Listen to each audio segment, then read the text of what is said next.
In a world that's increasingly volatile, uncertain, complex, ambiguous and disrupted by technology, change is inevitable for us.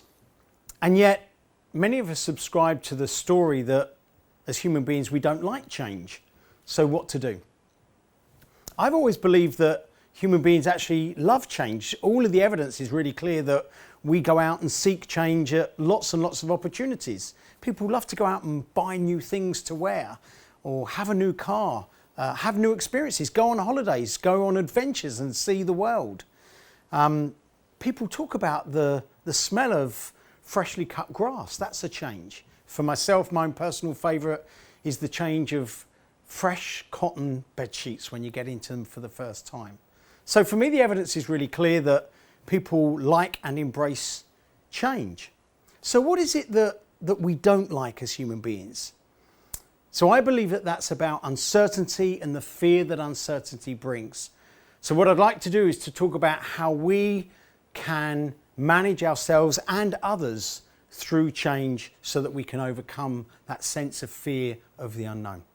So I'd like to start off talking about the difference between change and transition.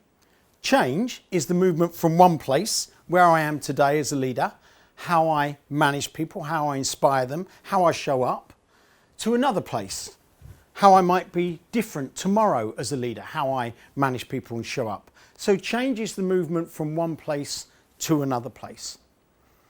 Transition is the journey that I go through in order to move from this place to my future place. It's the cognitive and emotional journey that I move through as I move towards something new and different.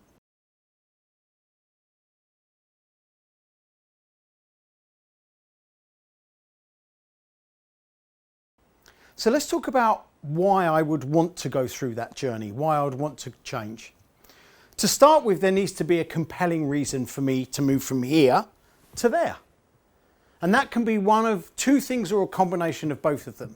First of all, it could be a burning platform, a sense that what I have now is not serving me as a leader. I'm not getting the results that I want. My team aren't performing in the way that I might want them to be. For myself personally, I might not be happy in my role. So there needs to be some sense of a reason to move. This is a burning platform for me, so I would want to move to a different place. Alternatively, I would need to have the belief that something in the future is better than what I have today. So it might be that I'm drawn towards something new in the sense that I have a belief, I really believe that this place will create something different and better for me tomorrow. My team may be performing better, we're getting better results in the organisation, and most importantly, I'm being my best self and enjoying myself as a person.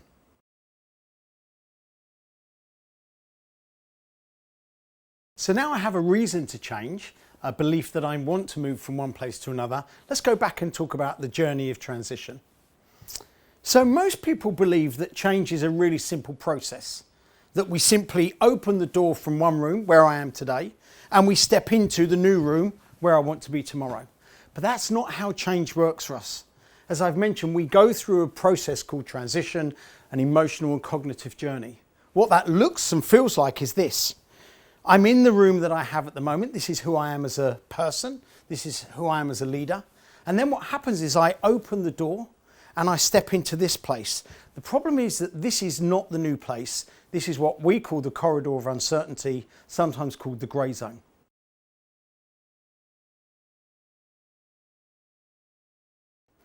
So I've got this door. The problem with this door is it's one of those self-closing doors. So I hold on to this because I'm really nervous that if I let go of this, what will I have? And the answer is nothing. Fear, uncertainty, I don't have the future, I don't have what was comfortable for me in the past. So many of us go through this process. I hang on to here and I reach out for the door of the new world that I want to live in, but I can't quite reach it. So I stretch and I stretch and I can't. So what I do is I go back in to the place that I was comfortable in. And life feels so much better because I'm comfortable in this place. But I know that there's a reason that I want to change. So I have another go. I step out of here and I have another go and I try once more and I can't quite do it. So I go back into the place that I'm comfortable with. if we want to change, this is a really important moment for us as human beings. We open the door, we step into, and in order to move forward, I have to let go. I have to let go of the door and my past closes behind me.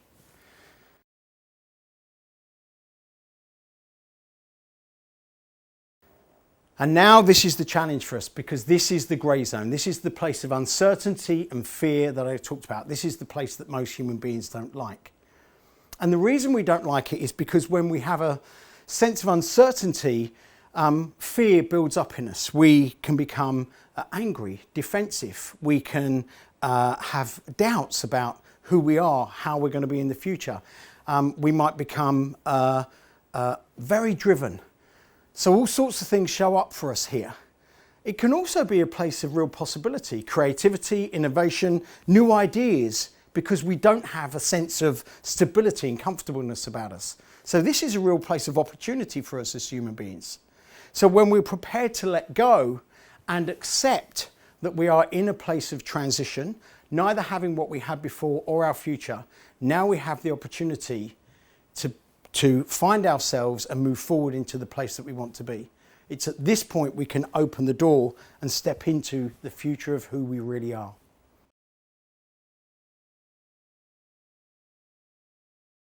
So now we understand the journey from change through transition to the future. Let's just examine how we can apply that learning if we're going to be managing or leading other people through change and transition. Essentially what we're looking to do is to coach people through those key stages. Do people have a compelling vision, a compelling reason why they want to move from one place to the other? Is there a burning platform or a real sense of belief that there's something better in future possibility for them? And once they have that, can we coach them through letting go of what they had, letting go of that sense of comfort? Can we coach them through being aware of where they are in transition and accepting those challenges, those emotions that they have? And also coaching them through on their values about how they can move forward to a future that they want. In simple terms, coaching is the answer to take people from one place to another.